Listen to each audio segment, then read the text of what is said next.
اساتذہ کرام، آج بچوں نے سین کے خاندان کا دوسرا اور آخری حرف شین شا سیکھا۔ ہم نے کہانی کے ذریعے اور مختلف سرگرمیوں کے ذریعے بچوں کو ان کی مکمل طور پہ پہچان کروا دی۔ کمرہ جماعت میں بھی آپ مکمل پہچان کے لیے دہرائی کے لیے ضروری ہے کہ سب سے پہلے تو بلند آواز میں اس حرف کو بولیے، اس سے شروع ہونے والے جتنے بھی الفاظ ہیں ان کو بولیے اور بچوں کو اس کی مشق کروائیے۔ قاعدے میں دیے گئے ہوئے نقطوں پر پینسل پھیرنے کی ان کو مشق کروائیے۔ اس کے علاوہ اسٹریم ایجوکیشن کی سرگرمیاں بچوں کو ضرور کروائیے۔ اب میں آپ کو بتاؤں گی کہ وہ سرگرمیاں کیا کیا ہیں۔ سائنس دان میں بچوں کو شربت کا تعارف کروائیں۔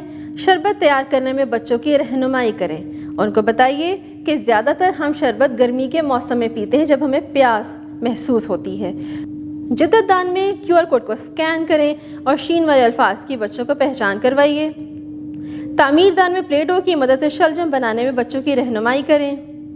رنگ دان میں اگلے صفحے پر دیے گئے شعر کے خاکے پر رنگ بھروائیں۔